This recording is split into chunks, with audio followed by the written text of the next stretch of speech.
You know that feeling when you think you can control the fire? When you convince yourself that you can walk through the flames without getting burned?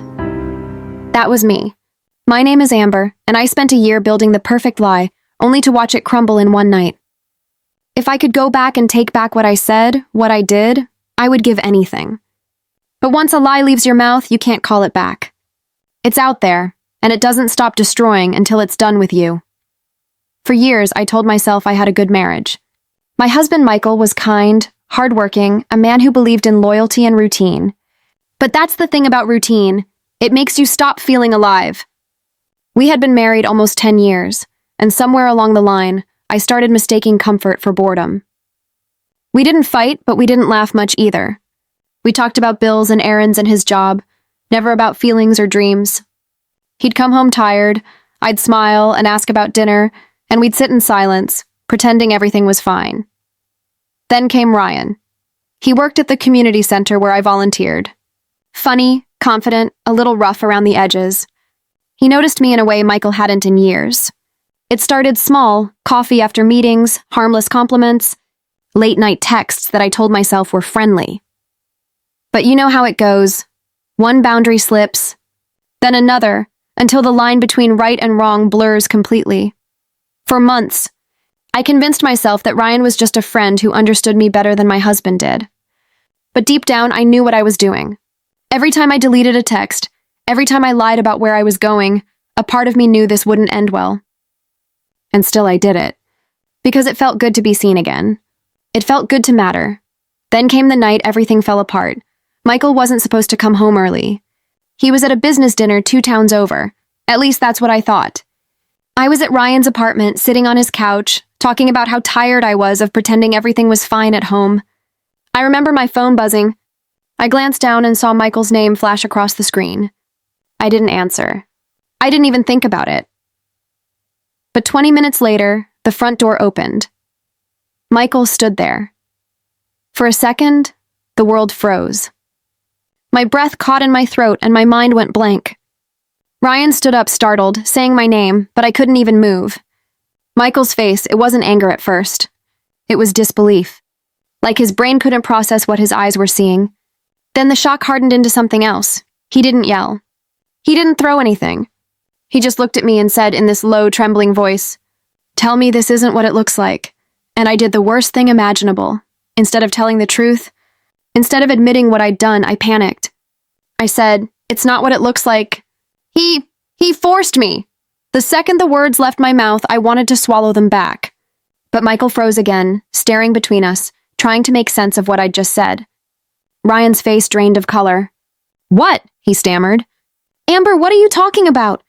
But Michael was already moving toward him. Years of quiet composure snapped in an instant. He grabbed Ryan by the shirt, shouting, shaking him, demanding answers. I screamed for them to stop, but it was too late. That one lie turned a betrayal into a crime. The police came within the hour. A neighbor must have heard the yelling and called it in. By the time they showed up, Ryan was gone. He had slipped out the back door, shaken and furious. Michael sat on the couch, silent, shaking, his face pale. I tried to explain. I said I was scared, that it wasn't what it seemed, but my words didn't make sense even to me. The officers asked questions. They asked if I wanted to press charges. My mouth said yes before my brain could catch up. I told myself I was doing it to keep the peace. That maybe if Michael believed me, he wouldn't leave. Maybe he'd see me as the victim instead of the villain. But lies have a way of snowballing. Once you start, you can't stop. Ryan was arrested 2 days later. I still remember the call from the detective. His tone was calm but firm. "We've taken Mr. Ryan Thompson into custody for questioning. We'll need you to come down to confirm your statement." My hands were shaking so badly I almost dropped the phone. Michael stood in the doorway listening, his expression unreadable. I thought maybe this was working. Maybe he'd stay. Maybe if I kept up the act, he'd forgive me eventually. But I underestimated my husband. For the next few days, Michael barely spoke. He stayed home from work, quiet, distant, watching me like I was someone he didn't recognize. He didn't touch me. He didn't yell. He just stared. It was worse than anger. It was disappointment, deep and cold. Then one morning, he left. No goodbye. Just a note. I need space. The silence that followed was unbearable. I sat on the couch, staring at the door, waiting for him to come back. Waiting for everything to go back to normal. But nothing about this was normal. Then came the second call, the detective again. His voice colder this time. "Mrs. Harris, we need you to come down to the station. I remember the drive there." My palms sweaty, my heart pounding so hard I thought I'd faint. When I arrived, they didn't take me to the same small room as before. This time, there were two detectives. One slid a folder across the table. Inside were screenshots, messages, photos, emails. My messages, my words, the ones I thought I'd deleted. "You want to tell us again what happened between you and Mr. Thompson?" One of them asked. My mouth went dry. I couldn't breathe. They had everything. Every text I'd sent, every lie I'd told. They knew. The truth came out faster than I could process it. Ryan had shown them everything. The texts, the calls, the photos of us together. He didn't just defend himself. He exposed me. And as much as I wanted to hate him, I couldn't. I had dragged him into this nightmare. The detectives didn't yell. They didn't accuse. They just looked at me like they'd seen this story too many times before. "Mrs. Harris," one said softly, "you understand the seriousness of what you've done? False reporting is a crime." My body went cold. I wanted to explain, to tell them I was scared, that I didn't mean it, that I just wanted to save my marriage. But none of that mattered. Intentions don't erase damage. They didn't arrest me that day, but they made it clear the case was closing, and not in my favor. I walked out of that police station numb, the weight of what I'd done pressing down like a physical force. When I got home, Michael's car wasn't there. His clothes were gone. The house felt empty in a way I can't describe. It's strange how silence can be louder than shouting. That night, I got an email. From him, it was short. Just one line. "You destroyed 3 lives to protect 1 lie." I didn't reply. I couldn't. The weeks that followed were chaos. I lost my volunteer position at the community center. Word spreads fast in small towns. People stopped looking me in the eye. Some whispered. Some stared. Ryan moved away after the charges were dropped, and I never heard from him again. I filed for divorce, but Michael didn't even contest it. He didn't need to. The court gave him everything. Our house, the car, even the savings account. I didn't fight back.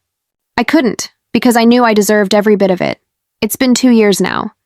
2 years since I set fire to my life with 1 lie. I still live in the same town, though I probably shouldn't. People still remember. The whispers have quieted, but the stares haven't. I rent a small apartment near the edge of town, work at a diner, and try not to think about who I used to be. Sometimes I see Michael. He comes into the diner every few months. Always polite, always distant. He never stays long, never looks me in the eye. But the first time I saw him after everything, I almost broke. I wanted to fall to my knees and beg for forgiveness. But how do you ask forgiveness for something unforgivable? People think lies are temporary, that they buy you time, but lies don't keep you safe. They bury you alive. I told myself I lied because I was scared. Scared of losing Michael, scared of facing what I'd done. But the truth is I lied because I was selfish. Because admitting the truth meant accepting that I wasn't the victim. I was the villain. Now when I think about that night, I don't see Ryan or Michael. I see myself, cornered, desperate, terrified, and I realize that everything I lost wasn't taken from me. I handed it away, 1 lie at a time. And if you're listening to this, I want you to remember something. When you betray someone, when you lie to cover your mistakes, you might think you're saving yourself. But you're not. You're trading your soul for silence, and silence never saves you. It haunts you. Every morning I wake up before the sun, make coffee in the same chipped mug I've had for years, and stare out the window at nothing. Sometimes I wonder if Michael is happier now. I hope he is. He deserves peace after what I did. I'm still learning to live with the person I became that night. Still trying to forgive myself, though I don't know if I ever will. You can rebuild a career. You can rebuild a reputation. But trust? Once that's gone, it's gone for good. And that's the price of 1 lie too many. Before you find out what happens next, make sure to hit that subscribe button. We bring you real-life stories like this every day. Raw, emotional, and painfully human. Subscribe now and don't miss the next one.